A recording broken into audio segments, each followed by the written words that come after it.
Bismillahirrahmanirrahim.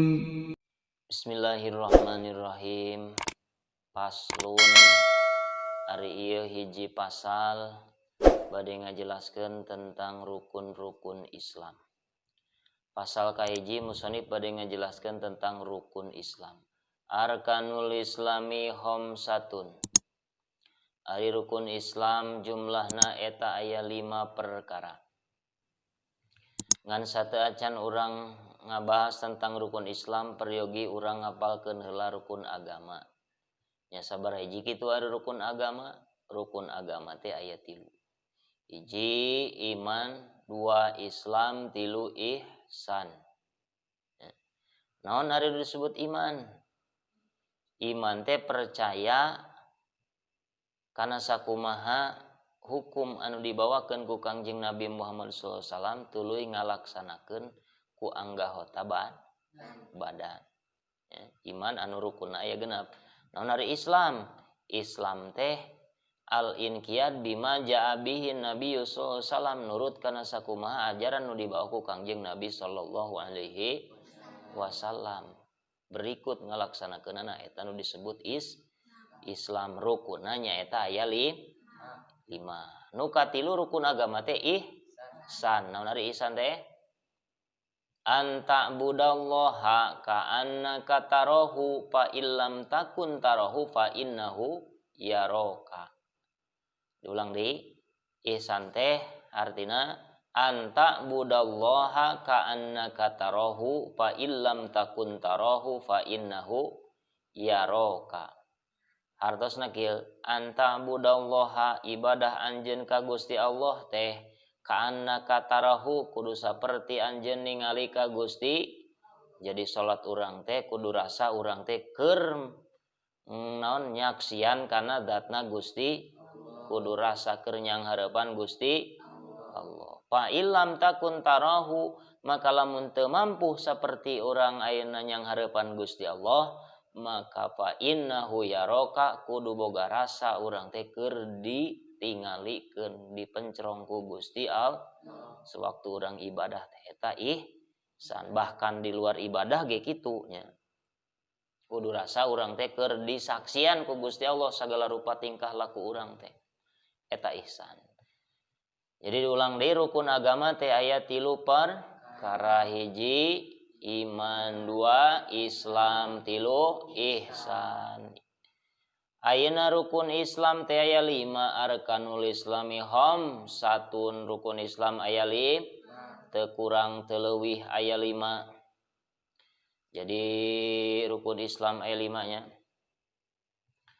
Nu kahijina waluha syahadatu alla ilaha illallah. Ngayakinkeun yen sanyana kalakuan teu aya deui dat anu wajib disembah kalawan hak illallahu angin Gusti Allah. Yakin dina hate urang ku ayana kalimah syahadat ieu ngayakinkeun yen Allah teh pangeran anu wajib disembah. Teu aya deui pangeran nu lain wajib disembah ku urang. Sari Allah teh wa huwa mutasifun bikulli kamalin la nihayata lahu. Gusti Allah teh nu kasipatan ku sakabeh sifat kasampurnaan. Segala rupa sampurna, wujudna sampurna, kidamna sampurna, bakona sampurna. La nihayata lahu teu aya tungtungna kana kasampurnaanna teh. Wala ya'lamuhu illa huwa. Sareng teu aya nu uninga kana dat Allah illa huwa angin Gusti Allah gitu. An kulli naqsin munajjahun an kulli naqsin. Allah teh dibersihkeun tina sifat kakurangan. Teu aya kurangna Gusti Allah mah. Kudrohna sampurna teu aya kakurangan. Kakawasaanna teh irodahna ge sampurna teu aya kakurang. Wa munfaridun bil mulki wa tadbir. Wa munfaridun teh nyorangan bil mulki ngarajaan di sakabeh aplak, sakabeh pajajahan alam dunia langit jeung bumi. Ieu rajana Gusti. Wa tadbir jeung ngurusna sakabeh makhluk teh kusorangan.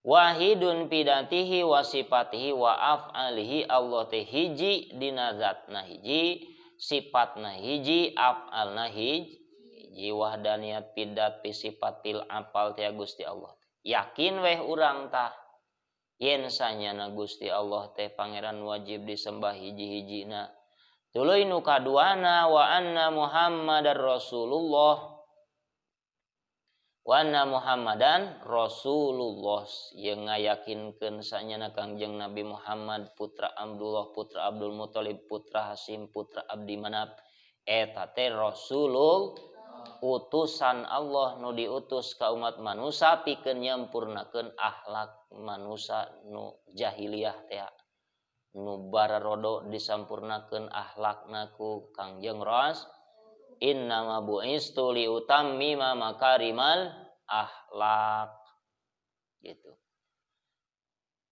Jadi teu cukup ngayakinkeun Allah an wajib disembah tapi kudu ngayakinkeun yen Kangjeng Nabi Muhammad eta teh utusanna Gusti Allah gitu. Torojol wae pertanyaan. Nah Kangjeng Rasul teh diutus pikeun umat manusia hungkul atau umat manusia jeung jin atau malaikat diutus teu Kangjeng Rasul ka para malaikat tah di dieu ulama berbeda pendapat wah talapal ulama fi bisatin nabi sallallahu ilal malaikati ulama berbeda pendapat tentang diutusna Kangjeng Nabi ka para malaikat ieu aya dua pendapat ya. Cek sawareh ulama mah Kangjeng Nabi diutus ka para malaikat teu cek sawareh deui henteu. Wa jazamal Hulaimi wal Baihaqi. Pendapat Imam Hulaimi jeung Imam Baihaqi mah sanyana Kangjeng Nabi lam yakun mab'usan ilaihim teu diutus ka para malaikat. Ngan cek Imam Sayuti jeung Imam Syekh Taqiyuddin As-Subki mah annahu kana mab'usan ilaihim. Jadi Kangjeng Nabi diutus ka para malaikat.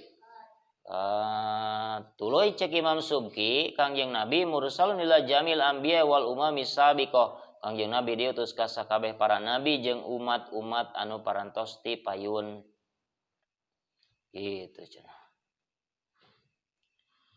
wa iqamus sholati nu kaduana rukun Islam teh naon cenah ngalakonan ngadegkeun salat. Jadi lamun ayeuna Islam tapi tara salat teu sampurna Islam nah sabab aya rukun Islam anu kurang hiji teu dilakukeun nyaeta salat ari salat teh wa afdol ibadatil badaniyati dhahirah salat teh afdol pangleuwih utama-utamana ibadah badan anu dhahir sabada salat aya saum sabada saum aya haji sabada haji zakat paparduha afdolul faraid mangka paraduna kaparduanana dina salat leuwih utama daripada kaparduan nu sejen sunatna oge leuwih utama daripada sunat-sunat nu sejen ieu lamun rek dibandingkeun ibadah salat jeung ibadah nu lain sabab salat mah indukna daripada ibadah bahkan wala yundaru ahadun fi tarkiha madama akilan bahkan teu bisa moal dihampura hiji jalma di mana ninggalkeun salat salagi akal aya keneh dina jasadna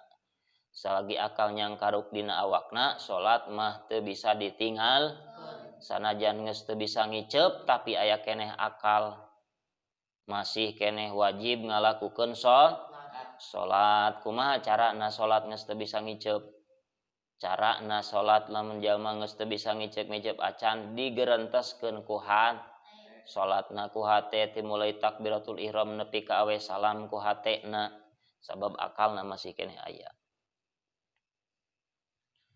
nu katilu wa itauz zakati masihkeun zakat ai ta'u haliman wujida minal mustahikina pauron tegasna mah masihkeun zakat rukun Islam katilu pikeun jalma di mana mangih mustahikna anu mustahik zakat teh nu jumlahna aya 8 teh hiji fakir kadua miskin katilu amil anu kaopat nana teh cenah mualaf jalma nu anyar asup kana Islam tapi lemah keyakinanana maka wajib dibere eta zakat kereuna supaya nambah keyakinan jeung keimanan kekuatan keimananana supaya tambah-tambah yakin dina agama Islam. Nu kalimana rikob ai rikob teh naon abid mukatab anu nyicil kadununganana eta kudu dibere eta termasuk ayeuna asnaf golongan anu narima zakat supaya manehna bebas tina hamba sahaya maka bere tah bagian zakat. Nu kagenepna teh nya eta gorim jalma nu boga hutang supaya bisa ngalunasan hutangna maka eta jalma berhak kana narima zakatna. Nu katujuhna sabilillah teh nyaeta al-ghazatu al-mutatawwauna bil jihad jalma anu perang ngabela agama Allah gitu anu teu boga bekal maka berhak narima zakat sanajan jalma beunghar tapi ngilu perang boga bagian zakat. Nu kadalapana ibnu sabil ieu ibnu sabil teh keur di perjalanan keur beberangkatan di perjalanan minta bagian zakat maka boga bagian eta jalma. Nu kadalapanana teh ibnu sabil teh jalma anu keur kaayaan di perjalanan eta berhak narima kana zakat.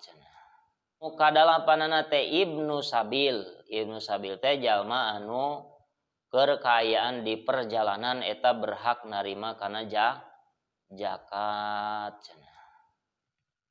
Terus ayeuna nu kaopatna saumu Ramadan puasa dina bulan Ramadan. Gitu. Rukun nu kaopat puasa dina bulan Ramadan kadang 30 poe kumaha perhitungan bulanna eta. Eta mulai dipardukeun teh dina bulan Sa'ban taun kadua tina hijrah puasa Ramadan.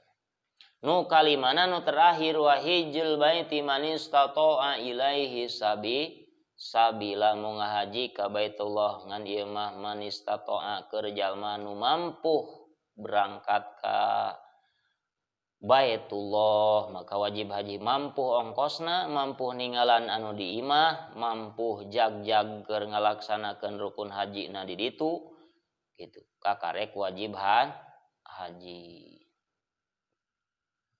Wa huwa ari haji teh minas saroil qadibah ieu mah tina syariat anu parantos ti payun.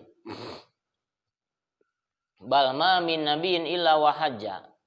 Jadi maksud syariat anu qadimah teh syariat nu tos dilaksanakeun ti mulai Nabi Ibrahim alaihi anu mengabangun Ka'bah na teh Nabi Ibrahim. Bahkan cenah min nabiin illa wa hajja. Bahkan teu pati-pati dia angkat nabi ku Gusti Allah anging munggah haji ka eta Baitul. Bahkan ti Nabi Adam pernah munggah haji geuningan ya. Waktu ayeuna Nabi Adam diturunkeun di Gunung Himalaya di India, ai Siti Hawa mah diturunkeun di Madinah ti surga teh celeng dia celengkeun ka mana? Misah pa jauh-jauh Siti Hawa jeung Nabi Adam teh Siti Hawa mah di Madinah, Nabi Adam mah di India jauh. Eta Nabi Adam aprak-aprakan neangan Siti Hawa, gegeruan Hawa di mana anjeun. Begitu pula Siti Hawa neangan Nabi lempang Nabi Adam ti India ka mana neangan Siti Hawa papangih di mana di padang Arab maka cek ieu ge balma min nabin illa wa hajja. Ngan dieu teh berbeda pendapat jeung ulama anu ngacualikeun Nabi Hud jeung Nabi Saleh mah teu pernah ayeuna mung haji cenah eta mah. Bahkan geuning Nabi Adam mah diriwayatkeun senyan Nabi Adam munggah haji arba'ina sanatan minal hindi masian. Nabi Adam mah berangkat munggah haji ka mana? Neangan Siti Hawa teh arba'ina sana 40 tahun leumpangna ge. Ti India apruk-aprukan. Bari can apal neangan Siti Hawa papangih di mana? Di padang Arafah jeung sakaol. Minal hinten gani masian leumpang teu make kapal siga ayeuna. Teu make pesawat Boeing 737 henteu. makena ge naon sing skuter naon skuter suku lempang suku muter skuter itu lempang wa Isa yatamilana haja qabla rabbil sama turun Nabi Isa ge cenah mau ngahaji sameh diangkat ka langit gitu da eta jadi nu kalimana mau ngahaji ka Baitullah pikeun jalma nu mampu berangkat di jalan paslun arkanul iman sittatun an tu'mina billahi wallahu alam bisawab.